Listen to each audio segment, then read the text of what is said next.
Best varicose veins చికిత్సనే పొందండి. నొప్పి లేని చికిత్స కోసం సంప్రదించండి ఎవిస్ హాస్పిటల్. నమస్తే రమగారు. నమస్తే జయ. రమగారు, ఏఐ వచ్చింది. చాలా చాలా అద్భుతమైన ఆవిష్కరణ అనుకోవాలి మనం. మీరు ఎప్పుడు చెప్తారు చూడండి, కత్తి దాన్ని చాలా పొదునైంది, దాన్ని వాడుకునే విధానం బట్టి ఉంటుంది. దాంతో కూరగాయలు కట్ చేసుకోవచ్చు, ఇంకొక పని కూడా చేయొచ్చు. అట్లనే టెక్నాలజీని చక్కగా అందిపుచ్చుకోవాలి, దానిలో ఉన్న మంచిని తీసుకోవాలి.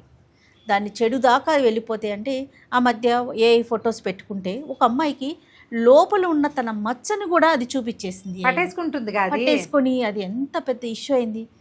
మరి ఫ్యూచర్లో అది ఎలా ఉండబోతోంది? కానీ దానివల్ల ఎన్ని ఉపయోగాలు ఉన్నాయి, అది కూడా ఆలోచించాలి కదా రమగారు. అట్లానే అంటే నేనేమని చెప్తున్నానంటే టెక్నాలజీ పరంగా, ఫర్ ఎగ్జాంపుల్ పిల్లలు ఉన్నారు. పిల్లల్ని ఇదివరకు రోజుల్లో వాళ్ళ ఇంటికి వెళ్ళి మనం పలకరించి వచ్చేవాళ్ళం. పసిపిల్లలు ఉంటే చక్కగా ఇంటికి వెళ్ళి తల్లి కూతురునో తల్లి పిల్లని పలకరించి మాట్లాడి వచ్చి కావాలన్నప్పుడు వెళ్ళి తీసుకోనో ఎత్తుకోనో ముద్దు చేసేవాళ్ళు. ఇప్పుడు అట్లా లేదు. ప్రతి చోట తల్లి కనిపిస్తోంది, పిల్ల కనిపిస్తోంది, తల్లి కనిపిస్తోంది, పిల్ల కానీ పిల్లోడు కానీ. పూర్తిగా ఎక్స్పోజ్ చేయటం, పిల్లల్ని కూడా ఎక్స్పోజ్ చేసేయటం, ఇది అసలు ఎంతవరకు కరెక్ట్ అంటారు? అంటే టెక్నాలజీ నేను అనేది ఇప్పుడు ఏఐతో ఎందుకు కనెక్ట్ చేశానంటే, ఎంత అద్భుతమైన ఆవిష్కరణలు వచ్చినప్పుడు ఇలా పిల్లల్ని కూడా మనం బయట పెట్టేస్తుంటే, ఫొటోస్ పెట్టేస్తూ ఉంటే, రేపు పొద్దున ఆ టెక్నాలజీ ద్వారా అది ఎటుపోయి ఎటు వస్తుందో అన్న ఒక భయం లేకుండా పసిపిల్లల్ని అదీను చూపించేస్తున్నాం కదా. ఇది ఎంతవరకు కరెక్ట్ అంటారమ్మ? ఏమో జయ, నేను ఎప్పుడు చెప్తాను, నేను దాన్ని నమ్ముతాను. ఏదైనా సరే ప్రతిదీ మనకి కొత్తగా దొరికే ప్రతి ఆవిష్కరణ మొదట్లో దానిలో ఉపయోగాలు, దానివల్ల జరుగుతున్న అద్భుతాలు, దాంతో అది మన జీవితానికి ఎంత అవసరం, ఎంత ఉపయోగపడుతుందే కనపడతాయి జయ. ఏదైనా సరే దాని బ్రైట్ సైడ్ మొదట తెలుస్తుంది మనకి. ఇందులో ఇలా వాడుకోవచ్చు, అలా వాడుకోవచ్చు. మొబైల్ ఫోన్ వచ్చినప్పుడు మనమంతా ఎగిరి గంతేసాం. అంతకుముందు డబ్బా ఫోను డర్రు తిప్పటము, పక్క వాళ్ళ ఇంటికి ఫోన్ చేసి పిలవమంటము, వాళ్ళకి డిస్టర్బెన్స్, ఈ చావులు చచ్చేవాళ్ళం. ఎస్టీడీ కాల్ బుక్ చేయటము, ట్రంక్ కాల్ బుక్ చేయటం, లైట్నింగ్ కాల్ బుక్ చేయడం, అలా కూడా బాధపడేవాళ్ళం. ఏదో అవకాశాలు అలా వచ్చేవి. మనకి మొబైల్ ఫోన్ వచ్చాక ఎంత సుఖపడ్డామో మనం. ఇప్పుడు మొబైల్ ఫోన్ని ఎలా మన జీవితంలో నుంచి తీయాలో తెలియక నాలిక పీక్కుని చచ్చిపోతున్నాం. అది ఎడిక్షన్ వచ్చేసింది మనకి ఎడిక్షన్ వచ్చేసింది, మన పిల్లలకి ఎడిక్షన్ వచ్చేసింది. ఫోన్ లేకుండా బతకలేని రోజులోకి ఇవాళ వచ్చాం. ఇప్పుడు ఫోన్ వల్ల రేడియేషన్ వస్తుంది, కళ్ళు పాడవుతాయి, అల్జైమర్స్ వస్తుంది, జ్ఞాపక శక్తి పోతుంది, క్యాన్సర్ వస్తుంది, ఏమిటో వస్తుంది. అవన్నీ తెలిసాయి. ఏదో ఒక ప్లాస్టిక్ కవర్ ప్లాస్టిక్ మన జీవితాల్లోకి రాకముందు వచ్చాక క్యాన్సర్ మహమ్మారి పట్టేసుకుంది ప్లాస్టిక్ వల్ల. ప్లాస్టిక్కి ముందు భూమి, ప్లాస్టిక్కి తర్వాత భూమిగా వచ్చాం మనం. ఇప్పుడు ప్లాస్టిక్ని మనం జరపడానికి ఎంత పెనుగులాడుతున్నామమ్మా. తీలేము. ఇంకా మనకి ఎలా అయిందంటే అది మన కూకటి వీళ్ళల్లోకి చుట్టేసుకుని పట్టేసుకుని ఉంది. భూమిని కబళించేస్తుంది ప్లాస్టిక్. అదొకటి. ఫోను రెండోది, సోషల్ మీడియా మూడోది, ఏఐ నాలుగోది. ఎవరో అమ్మాయి ఒక్క ఫోటో దొరికితే చాలు, దానికి వేరే శరీర అవయవాలు పెట్టి దాని తాలూకు బట్టలు లేని ఫోటోలు ప్రపంచం మీదకి వదిలిపెడతారు. అది నాకు కాదంటుంది పిల్ల. మార్ఫింగే ఒక సమస్య అయితే ఇప్పుడు ఏఐ తోటి మామూలు ఫోటో దొరికితే చాలు. ఈ ఫోటోల్లో అది మనం ఒక ఫోటో ఇస్తే అది ఒక బొమ్మలాగా మనని మారుస్తుంది. అది దాంట్లోకి వెళ్ళొద్దు, అది మిమ్మల్ని ఎన్ని చోట్లైనా వాడేస్తుంది, అది మిమ్మల్ని మర్చిపోదు అని కూడా కొన్ని కొత్త వస్తున్నాయి. అయిందా? ఇలా మొదలుపెట్టి మనం ఇట్లా పిల్లలని, పసిబిడ్డల్ని బేబీ నుంచి 1 డే పుట్టగానే పిల్ల పాదాలు, చేతులు, ముక్కు, మూతి, దాని ముద్దయిన మొహము, ఆ పిల్లవాడు అందమైన అరిచేతులు చూపించేస్తాం. అక్కడి నుంచి రోజు పిల్లాడు పాలు తాగాడు, నుంచున్నాడు, కూర్చున్నాడు, లాగు వేసుకున్నాడు, వేసుకోలేదు చూపిస్తావు. వాడు పాలు తాగుతున్నవి, కక్కేస్తున్నవి చూపిస్తాం. వాడికి బర్ప తెప్పించేవి చూపిస్తాం. అందరూ చేస్తున్నారమ్మా. ఒకళ్ళ పేరేముంది, అందరూ చేసేవేవి. ఏదో మన వాళ్ళకే 4 ఫోటోలు పెట్టుకుంటే ఒక రకం. అట్లా కాకుండా ప్రపంచంలో ఉన్న ప్రతి మూలకి మన పిల్లవాడి కదలికల్ని అందజేసేస్తున్నారు ప్రతి వాళ్ళు కూడా. ఇంకా అసలు ఘోరంగా స్కాన్ తీసి ఆ స్కాన్ ఫోటోలతో సహా అప్పచెప్తున్నారు సోషల్ మీడియాలో. అన్ని జాతుల వాళ్ళు, అన్ని దేశాల వాళ్ళు చేస్తున్నవే. ఇలా మొదలుపెట్టి పిల్లవాడి పెరుగుదల మొత్తం ప్రపంచంలో మన ఫ్యామిలీ అంటాం. మనకు ఎవరైనా ఫాలోవర్స్ ఉంటే వాళ్ళంతా మన ఫ్యామిలీ. మన ఇంట్లో మన ఒక్క 10 మంది కుటుంబం ఉంటే ఈ 10 మందిలోనూ ప్రతి వాళ్ళ మనస్తత్వము కూడా మనకు అర్థం కాని స్థితిలో ఉన్నాం మనం. ఇన్ని లక్షల మంది ఫాలోవర్స్ని ఫ్యామిలీ ఫ్యామిలీ ఫ్యామిలీ అని ఈ ఫోటోలని ఈ వీడియోలని వాళ్ళందరి ఇళ్లలోకి చేరేసేస్తూ ఉంటే మీ పిల్లలకి సేఫ్టీ సెక్యూరిటీ ఉందని మీరు నమ్ముతున్నారు. నా ఫ్యామిలీ నన్ను అన్యాయం చేయదు, మోసం చేయదు, అలా నమ్మగలరా అమ్మా? ఊరికే మాట్లాడతాము, లోపల ఉందా ఆ నమ్మకం? అసలు ఎట్లా అవుతుంది అమ్మగారు? ఏమో అవన్నీ తెలీదు. నేను జస్ట్ ఇది ఒక క్యాజువల్గా మాట్లాడుతున్నానమ్మా, ఒకళ్ళని ఉద్దేశించి కాదు. ప్రపంచమంతా ఇదే పని చేస్తున్నారు. మొన్న ఒక ఇంగ్లీష్ వీడియో చూసాను జయ నేను. ఒక తల్లి తండ్రి పిల్ల ఎక్కడికో వెళ్తారు.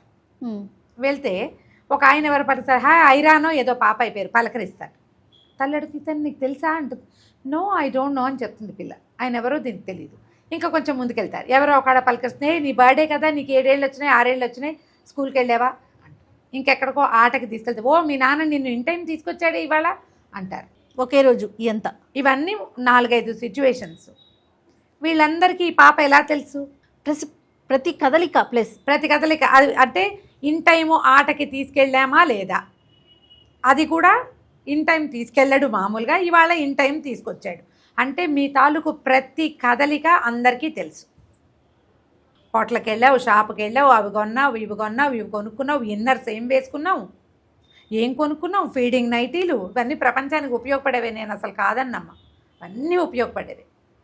వీటన్నిటితో పాటు నువ్వు, నీ పిల్లలు, నీ సంసారం రోడ్డు మీద ఉంటున్నాయి. ఈ వెంటనే తండ్రి గుర్తిస్తాడు, ఓ నేను సోషల్ మీడియాలో నా పాపని ఇంత ఎక్స్పోజ్ చేశాను, ఇది సేఫ్ కాదని తెలుసుకున్నాడు. నేను ఆ వీడియో చూడగానే నేను చాలా ఆప్తులుగా భావించే 15 మందికి షేర్ చేశాను జయ దాన్ని. పిల్లలు జాగ్రత్త. నాకు అలా చెప్పాలనిపించిందమ్మా. నిజంగా నాకు ఒక రకమైన దుడుకు భయము వచ్చినాయి. ఇవాళ రేపు ఇవన్నీ మామూలే, ఇలా ఏం ఉండదు, అందరూ చేస్తున్నారు, నువ్వు చెప్తావు గ్యారంటీగా, నాకు కూడా తెలుసు. ఇవాళ రేపు ఇదంతా మామూలే, అందరూ చేస్తారు. మనమంతా షేర్ చేస్తాం మన సంతోషాన్ని, మన నిష్ఠూరాన్ని, మన సరదాని, మనం కొనుక్కున్న వస్తువు తాలూకు అద్భుతమైన వ్యవహారాన్ని, దాని రేటు తక్కువతనాన్ని, దాని ఉపయోగాన్ని మనం అందరికీ తెలియజేస్తాం. అందరికీ ఉపయోగపడుతుంది, ఇందులో నేను కాదని. ఇది నేను కూడా ఈ విషయం అందరికీ ఉపయోగపడుతుందని భావించాను. కొంతమంది సెలబ్రిటీసు అసలు తమ పిల్లల్ని పుట్టిన దగ్గర నుంచి 2-3 ఏళ్ల వయసు వచ్చినా ప్రపంచానికి చూపించట్లేదు. కేవలం వాళ్ళ ఫ్యామిలీకి తప్ప ఎప్పుడూ పిల్లల్ని చూపించట్లేదు. మీరు వాళ్ళని ఆదర్శంగా తీసుకోరా? ఇలాంటి విషయాల్లోకి తీసుకోరు అమ్మగారు. వాళ్ళు ఏదైనా 2 వాక్యాలు చెప్పంగానే అలా అంటారా ఇలా అంటారా అని ప్రశ్నించి మాట్లాడతాం మనం. వాళ్ళు ఆదర్శవంతంగా చేసిన కొన్ని పనులని మనం ఎందుకు గుర్తించట్లేదు? చాలామంది సెలబ్రిటీస్ పిల్లల్ని చూపించట్లేదు. అవును అమ్మగారు. ఓ 2-3 ఏళ్ళు వచ్చాక చూపిస్తారు, అది కూడా సాధ్యమైనంత దాస్తారు. అంత పబ్లిక్కి ఎక్స్పోజ్ చేయటల్లా వాళ్ళ ఫోటోలే పెట్టుకుంటారు. వాళ్ళు ఎలాగూ పబ్లిక్కి తెలుసు, అదే అన్సేఫ్. కానీ మనం అలాగే చేస్తున్నాం. పోనీ ఈ పసిబిడ్డలనైనా మనం కొంత వయసు వచ్చేదాకా అయినా ఈ మహమ్మారి నుంచి మనం ఎందుకు కాపాడము? ఇది మీకు ఎవరికైనా తప్పుగా కష్టంగా తోస్తే నన్ను క్షమించండి అమ్మా. ఓ పెద్ద మనిషిగా ప్రజలకు మంచి వాక్యాలు ఏవైనా కొంచెం మంచి విషయం చెప్పదలుచుకున్న దానిగానే ఇది నేను చెప్పాలనుకున్నాను. నాకు అది చూస్తే మాత్రం అనిపించింది, తండ్రి రియలైజ్ అయ్యాడు. పుట్టినరోజు పుట్టినరోజు పుట్టినరోజు పెళ్లి రోజు పుట్టినరోజు ఎన్ని పంచుతారమ్మా. దీంతోపాటు మా వాళ్ళతో నాకు వచ్చిన ఇబ్బందులు, మా అత్తగారితో వచ్చిన ఇబ్బందులు, నేను ఏమిటి ఇది? మీరు అసలు మీ సొంత జీవితాన్ని ఎందుకు జీవించట్లేదు? పూర్తిగా ప్రపంచమంతా ఫ్యామిలీ అనుకునే వారికే షేర్ చేసేస్తున్నాం. మన సొంత ఫ్యామిలీతో ఎక్కడ ఉండగలుగుతున్నాము? ఏం మాట్లాడుతున్నాము? పోనీ అవన్నీ ఏమైనా చేసుకోండి, వాటి సంగతి సరే. పిల్లల సేఫ్టీ చాలా ముఖ్యమైనదిగా దయచేసి తెలుసుకోండి. మన పిల్లల తాలూకు ప్రతి కదలిక, మనం ఎక్కడికి వెళ్తాం, ఏ ఊరు వెళ్తాం, ఎప్పుడు వస్తాం, ఎన్ని రోజులు అక్కడ ఉంటాం, అది కూడా షేర్ చేసేస్తున్నారు. చేయట్లేదా? చేస్తున్నారు. దాంతోపాటు మీరు కొన్ని మంచి పనులు చేస్తారమ్మా. కొన్ని చాలా అద్భుతమైనవి, చాలా ఉదాత్తమైనవి, ప్రపంచానికి ఉపయోగపడేవి చాలా అద్భుతమైన పనులు. ఒక న్యూబార్న్ బేబీ ఉన్న తల్లి తన బ్రెస్ట్ మిల్క్ని తన పిల్లవాడితో పాటు ఎక్సెస్ మిల్క్, అవును, పాలు జాగ్రత్తగా సేవ్ చేసి న్యూబార్న్ బేబీస్కి ఇవి న్యూనేటల్ కేర్ ఉంటుంది. పిల్లల లోపల పాలు లేని పిల్లలు, అవకాశం లేని తల్లులు, వాళ్ళకి అందించడం ఎంత ఉదాత్తమైన పని మాది. మీరు అలాంటివి చేయగలిగిన వాళ్ళు, చాలా మంచి విషయాలు ప్రపంచానికి చెప్పగలిగిన వాళ్ళు, మీ సేఫ్టీ విషయంలో మీరు ఇంకొంచెం జాగ్రత్త వహించండి. ఇందులో రేపొద్దున రాగలిగే ఇబ్బందులు ఏమిటో మనకి కనపడుతున్నాయి. ఏఐ వల్ల ఇలాంటివి వస్తున్నాయని అక్కడక్కడ కనిపిస్తుంది. మన దాకా రాదని అనుకోకండమ్మా, అనుకోవద్దు. ఈ పదునైన కత్తి, ఆ కొస ఏనాడు ఇవాళ రేపే మనకు తగలచ్చు. సమస్య ఇప్పుడు చెప్పి రాదు కదా, చెప్పి రాదు. సేఫ్టీ మెషర్స్ పాటించండి. పిల్లల్ని ఎక్కువగా ఎక్స్పోజ్ చేయబోకండి ప్రపంచానికి. కనీసం వాళ్ళ లివింగ్ కూడా పాడైపోతుందమ్మా. వాళ్ళకి ప్రైవసీ ఉండదు. పెద్దవాళ్ళం మనకే ప్రైవసీ ఉండటం లేదు, పిల్లలకి ఏం ప్రైవసీ ఉంటుంది? తర్వాత ఇంకొకటి ఏంటి తెలుసా, ఇంత పబ్లిక్గా జనాల అప్లాజ్కి వీటికి అలవాటు పడిన పిల్లలు రేపొద్దున అది తగ్గినా సహించలేకపోవచ్చు. అప్పుడేం ఇబ్బంది వస్తుందో కదా. మీరు ఎట్మోస్ట్ కేర్ ఇచ్చి జాగ్రత్త వహించేటప్పుడు ఇది ఆలోచించండి.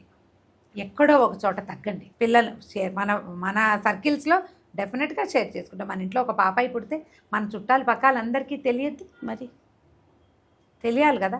కానీ ఇది ఎవరి చేతిలో పడుతుందో అన్న అనుమానాన్ని లోపల ఉంచుకుని మీరు చేస్తే కొంత బాగుంటుంది. ఇందులో ఇన్ఫ్లుయెన్సర్స్ గనక ఈ ఒక్క విషయాన్ని మీరు మనసులో పెట్టుకున్నారంటే, ఇది బయట పబ్లిక్కే కాదు, ఇన్ఫ్లుయెన్సర్స్గా ఉన్నవాళ్ళు, యూట్యూబ్లో షేర్ చేసేవాళ్ళు, ఫేస్బుక్లో షేర్ చేసేవాళ్ళు, ఇన్స్టాలో షేర్ చేయటము, వీటిలలో షేర్ చేసే వాళ్ళంతా మీరు ఈ ఒక్క విషయం దృష్టిలో పెట్టుకుంటే మీరు చేస్తారు. మీరు ఇతరులతోటి చేయించగలుగుతారు ఈ పనిని కదా. నలుగురికి చెప్తారు కదా, మీరు చెప్పండి, జాగ్రత్త వహించండి. ఇది నేను ప్యూర్లీ చాలా లోపల హార్ట్ లోపల నుంచి వచ్చింది. నేను పంపించిన ఫోటో నీ దాంట్లో కూడా వచ్చింది, ఇన్స్టాలోకి నీకు కూడా పంపించాను. అది మన ద్వారా కొంతమందికి వెళ్తుంది. పిల్లల్ని జాగ్రత్త వహించండి, లేకపోతే ఇవేమైనా కొత్త వస్తాయి. ఎందుకంటే ఇప్పుడు పిల్లలకి అసలు సేఫ్టీ లేదమ్మా. మనకు 10 మంది లేరు, 10 మంది ఉన్నా ప్రతి బిడ్డ ఇంపార్టెంటే. 1, 2 మన దగ్గర ఉంటుంది. ఖచ్చితంగా వీళ్ళ సెక్యూరిటీ ఎంత అవసరం. దయచేసి పిల్లలు గల తల్లులు ఆలోచించండి, ఖచ్చితంగా తండ్రులు కూడా ఆలోచించండి. తల్లి తండ్రి ఇద్దరూ ఆలోచించుకుని మనం ఉందాం, మన పిల్లల్ని ఎంతసేపు ఎక్స్పోజ్ చేయొద్దు అని ఆలోచించండి దయచేసి. తప్పకుండా రమ్మగారు, చాలా మంచి విషయం మనం మాట్లాడుకున్నాం. నమస్తే. నమస్తే.